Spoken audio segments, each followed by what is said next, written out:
अभी तक आपने सुना होगा कि केवल लड़कियों को ही किसी न किसी डेटिंग ऐप पे फंसाकर उनको लूटा गया या बर्बाद किया गया। हम लोग उनको समझाते हैं कि डेटिंग ऐप्स का इस्तेमाल ना करें, सोशल मीडिया का इस्तेमाल ना करें, और होता भी अक्सर ऐसा है। बेचारी लड़कियां भोली भाली जो होती हैं वो किसी न किसी डेटिंग ऐप्स में या किसी सोशल मीडिया ऐप्स के ज़रिए कहीं ना कहीं वो फंस जाती हैं और बर्बाद हो जाती हैं।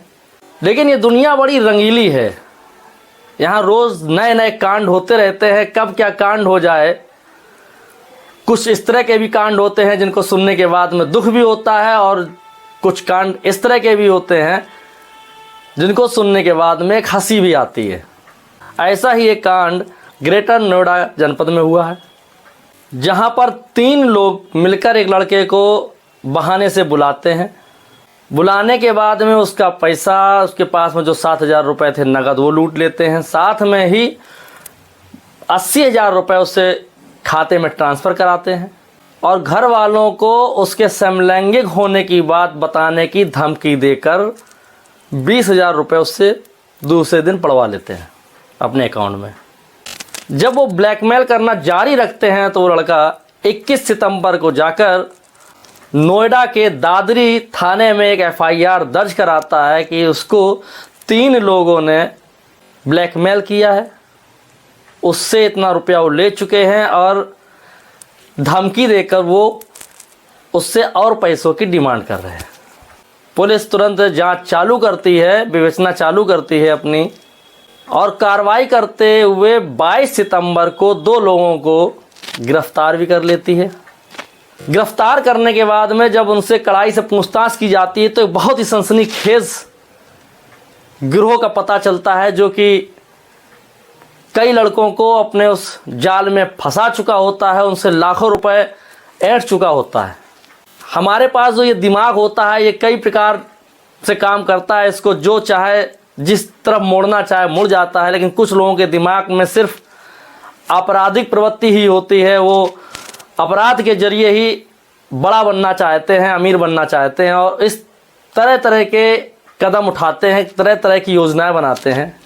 जब इन लोगों से कड़ाई से पूछताछ की गई तो जो इन्होंने अपनी योजना बताई वो सुनकर एक खलबली सी मच गई।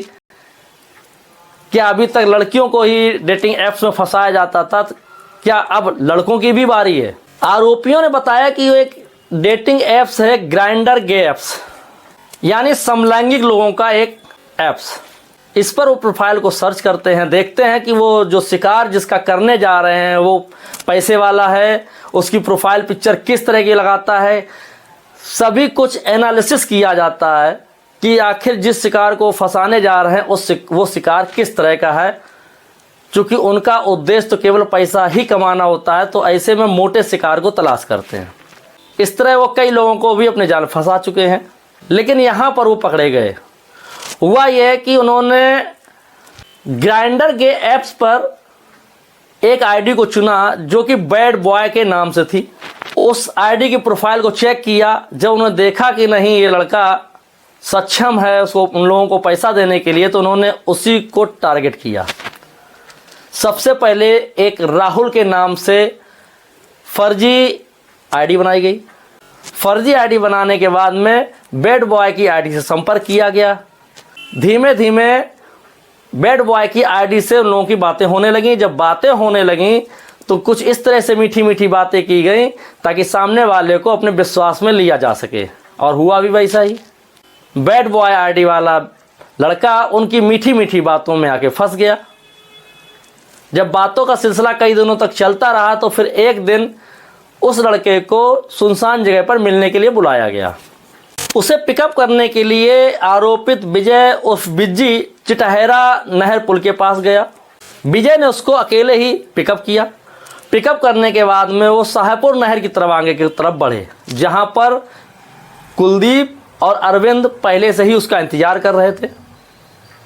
जब वो एक सुनसान जगह पर पहुंच गए तो उन तीनों लोगों ने उसको पकड़ लिया। पकड़ने के बाद मुझसे मारपीट भी की, और जो भी उसके पास में सामान था, घड़ी थी और 7,000 रुपया जो नगद में थे वो उससे छीन लिए।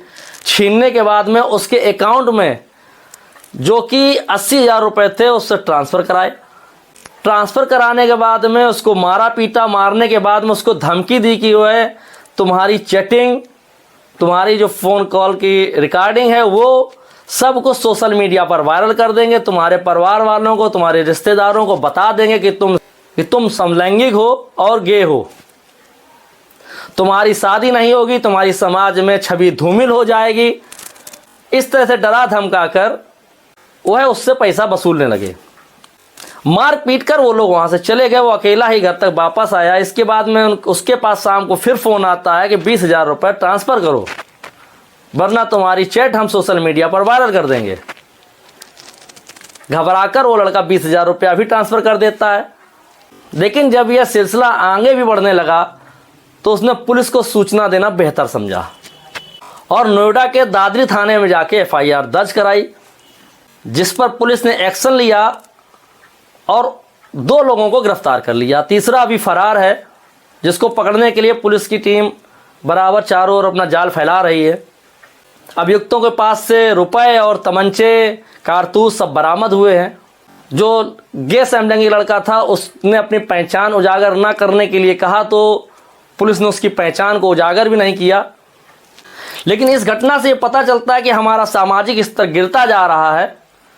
गे लोगों की भी तादाद बढ़ती जा रही है जो इस तरह के डेटिंग ऐप्स के ज़रिए फंस जाते हैं।